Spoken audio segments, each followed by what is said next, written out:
In 2021, prices for oil and fats, such as our cooking oil and margarine, increased by 5.6% on average. Fruits by 6.2%. And the one with the highest price hike, vegetables at 6.4%. It's all because Singapore's core inflation rose to 2.4% in January this year. That is a near 10-year high. The spinach, the price went up. How do you feel about this? I think we have to bear with it lah. No choice, what, right? Yalah, mesti kasi murah-murah sikit lah. I mean, all these are extra burden to us. According to the Singapore Department of Statistics, food is what we spend most of our money on. It takes up almost a quarter of our monthly household expenses. But the thing is, we can't not eat, right? So in this episode of Talking Point, I'm on a mission to find out how I can stretch every dollar when it comes to my food. But first, what's the real impact of a 2.4% inflation? I want to know how that translates to dollars and cents.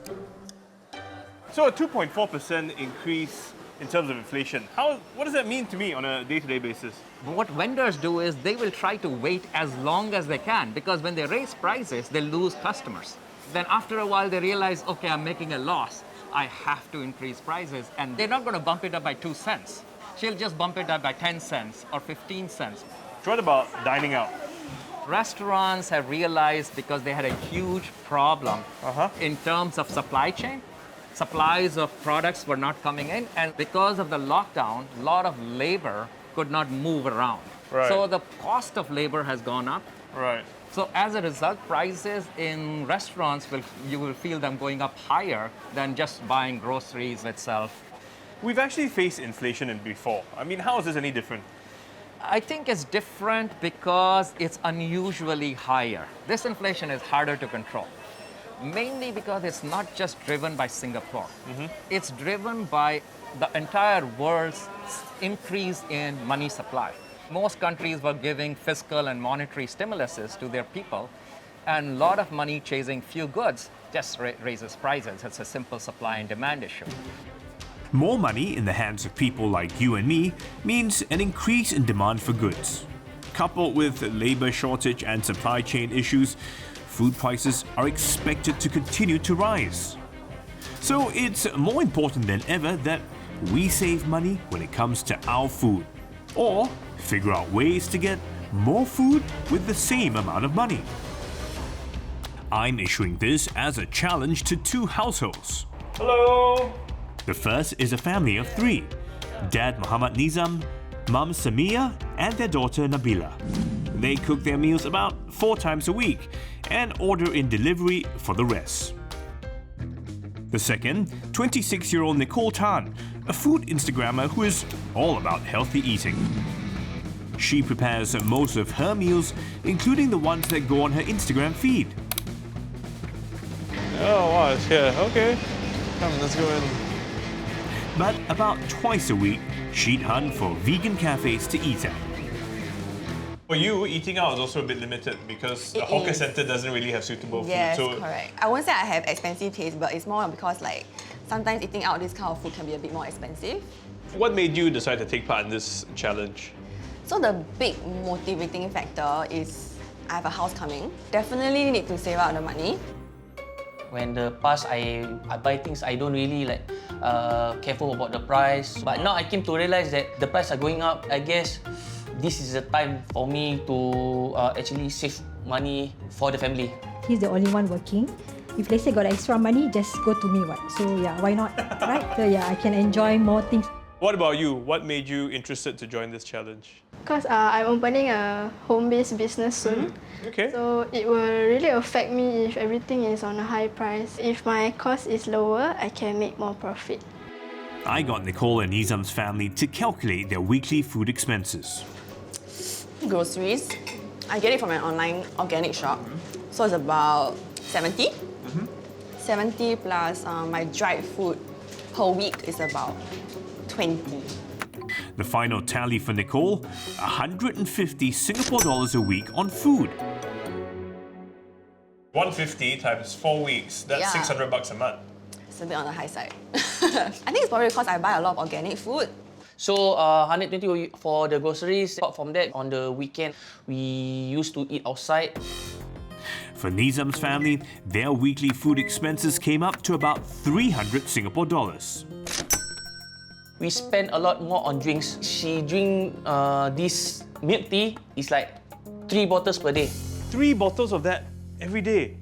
Oh my God. Oh, no, it just sounds like a lot to me. And for my drinks, it's like 3 cans per day. So this is your 1-week challenge to see if you can lower the expenses you spend on food or try and get more food, more meals for the same amount of money. But here is the real catch. You have to do it without compromising or changing your lifestyle. What do you think? Definitely be a challenge, but I think I'm up for it.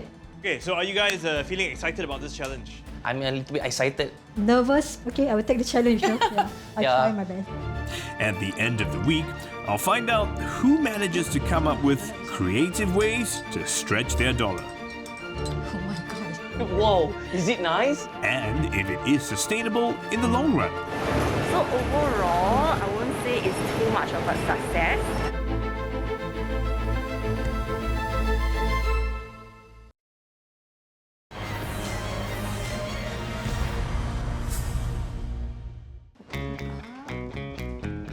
So this is my dried pantry.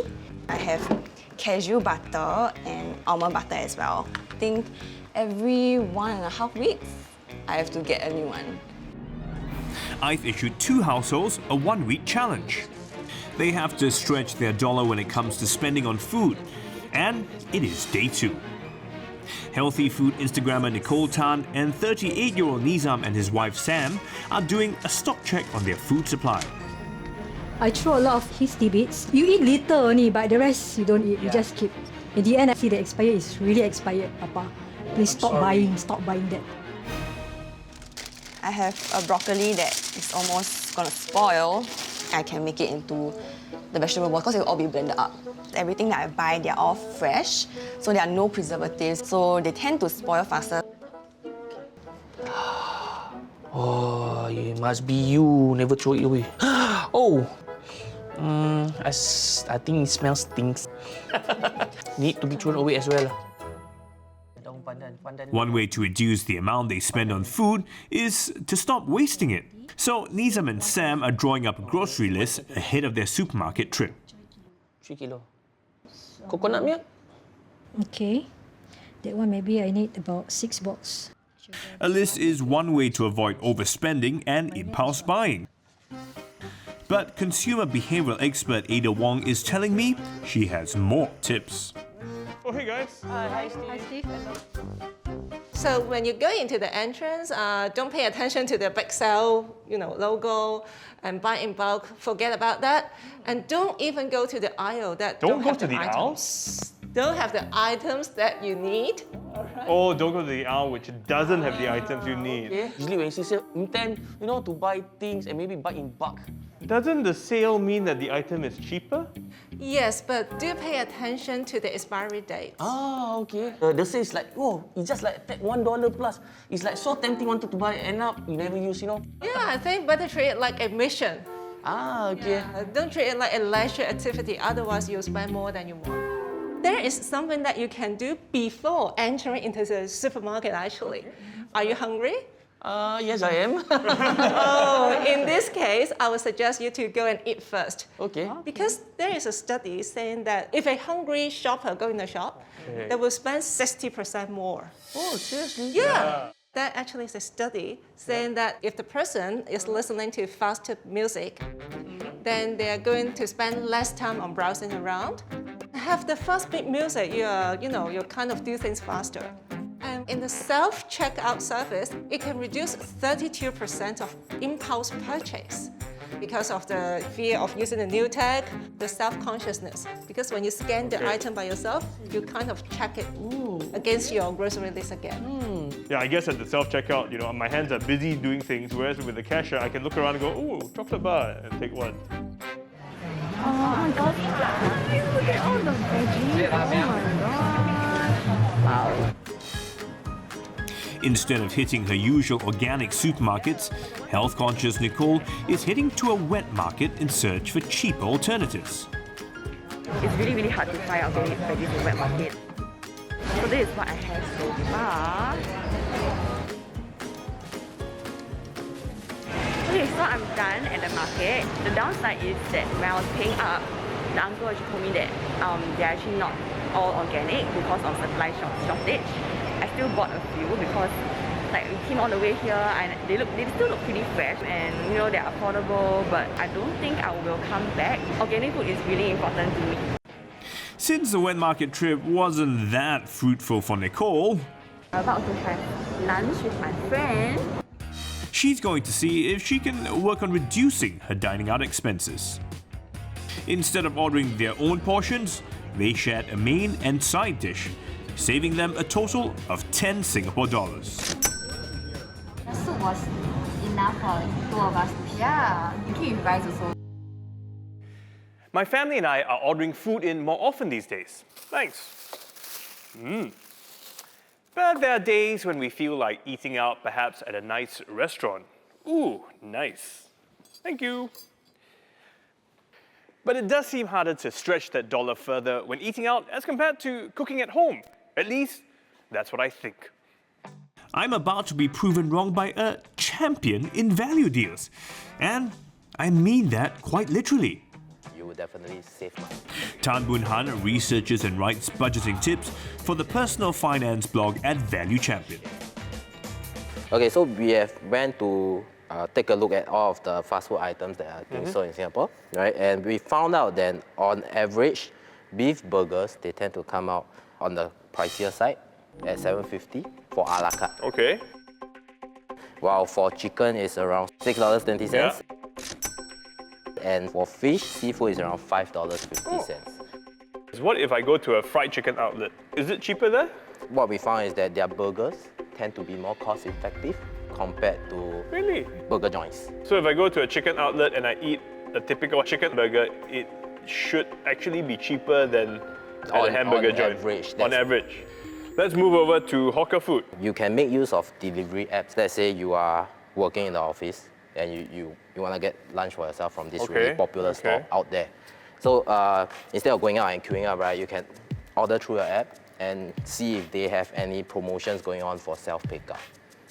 Oh, but usually when you order on those platforms, it's more expensive to begin with, right? There is some form of price increase on the app, but the promotion helps you to cut it down, and occasionally it brings it down even further.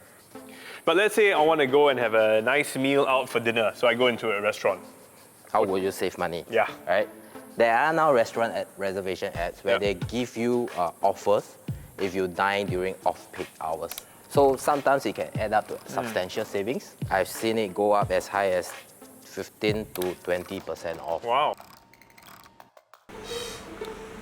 But when it comes to Nicole and Sam's favorite foods, a promotion or discount might take too long to come by. I can finish a jar in about 5 days maybe? No, I don't like this one. So they are taking matters into their own hands. Nizam is attempting to recreate Sam's favorite milk tea. If he succeeds, he can save close to 38 Singapore dollars for the challenge. Because his wife goes through 21 bottles in a week. Here you go. Oh my god. Tasteless, Papa. Seriously. If she doesn't like, I guess I couldn't save money lor.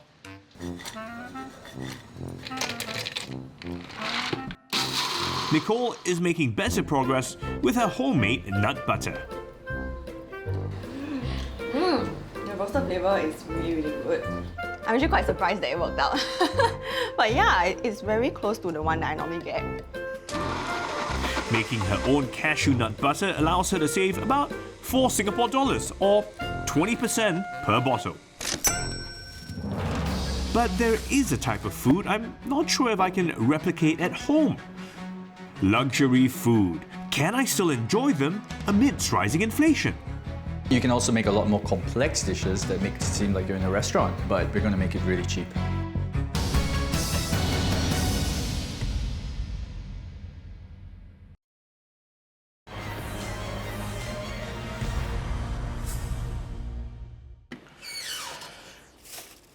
Let's face it, there's some luxury foods that you just can't find a replacement for.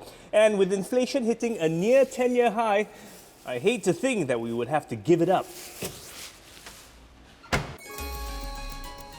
I love truffle. Today, with the help of a chef, I'm gonna try to recreate a truffle pasta in my humble kitchen. I do have to make one expensive purchase, and that's a bottle of truffle oil that costs $17. We are going to infuse our mushrooms from within and also kind of bring out all the earthy flavors from inside. Okay. And you can also make a lot more complex dishes that make it seem like you're in a restaurant. You're only adding a little bit of oil.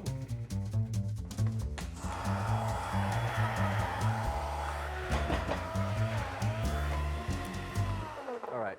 There we go. This is raw mushroom puree. Next, what we're going to do is that we're going to cook this off. Actually, it smells pretty good. Quickly stir it in. Let that roast off. So this whole process is going to take about 20 minutes.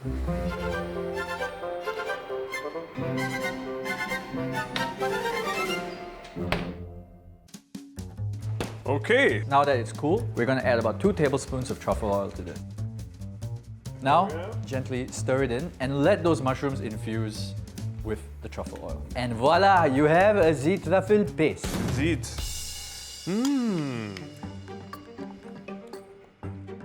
It tastes like truffle. I actually don't really taste the mushroom, but I taste what I would expect truffle oil to taste like. Exactly. And it's also got a lot of texture, and we can freeze this. Okay, let's talk budget. How much did this cost? Okay, let's start with the most important ingredient. the truffle oil. The truffles. We use 2 tablespoons, which is about $5.40. Okay, so about $5. And then we had 2 sort of boxes of mushrooms. Yeah, they were $4 each box, so we used about $8 there. 8 plus 5. $13. We had A little bit of oil, a little bit of herbs. Let's say we add in $1, so we spent $14 to create this truffle paste. It's still going to be pretty affordable. Compared to what you get in a restaurant. This paste forms the base for my pasta dish. That's about 200 milliliters to 220 milliliters of cream. The truffle has a lot more aroma and it's going to enhance all the flavors inside the pot. This is our base. This is our base sauce. We broke down the cost of this truffle mushroom cream pasta. We only use about 1/7 of the truffle paste, which is about 2 Singapore dollars. In total, it comes up to 7 Singapore dollars for a dish that, well, would probably cost over 20 Singapore dollars in a restaurant. It's pretty good. Well worth the $7 for sure. Yeah. You can also use the truffle paste on toast and create other dishes that you pay a premium for at restaurants and cafes. Now that will definitely stretch your dollar on this luxury flavoring. Both Nicole and Sam are also preparing a versatile food base. So I made this sauce because I like the sweetness of red bell pepper. It really goes well as a dip. And sometimes I have it with tacos as well. And I have it with pasta as well. I cook chicken stock. Maybe I can do like chicken rice, meat soup. I will put it inside the jar, then keep inside the fridge. Cooking in large batches is a smart way to stretch one's dollar. But it can only work with proper storage to ensure that the food and your money doesn't just end up in the bin. So I'm sending someone who's an expert on food safety to share some tips with Nicole.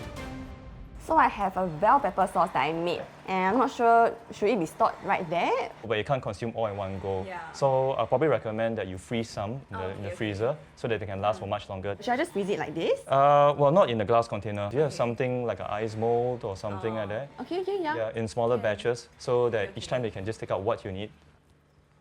So the back of the fridge and also at the bottom of the fridge usually is coldest part of the fridge. The back of the fridge, you can put some of your ready-to-eat food. At the bottom of the fridge, right, you want to keep probably your raw meat and your raw fish in there. This way, you won't have any cross-contamination. So I see they have lots of fruits and vegetables. Yes. Please do not wash your fruits and vegetables straight away when you bring it back from the market or the supermarket. Because if you were to wash them and keep it in the chiller, the cool temperature and the moisture will actually help mold to grow a lot faster. It's the last day of the challenge, and both households have become more conscious of how they can make savings. Fresh cashew milk. I saved about a good 50% from the one that I usually buy. Nabila, an aspiring baker, now uses a cheaper brand of butter and makes up for the creamier texture with an extra splash of milk. I know how to add things up to make it more creamier instead of just depending on the butter. Can substitute to adding a little bit milk. I'm getting a final tally on savings from both households. So I remember you guys were spending about $300 a week, right? Have you been able to change that? We cut down on our groceries and as well as the snacks that we used to bought. I managed to make a chicken broth. I can keep in the fridge for 3 days. And also that chicken, so-called chicken stock, I can make few dishes. With the chicken stock, have you found that some of the dishes end up tasting the same? I add for another dishes like a different, like onion, garlic, all that. So all the dishes will be with different tastes.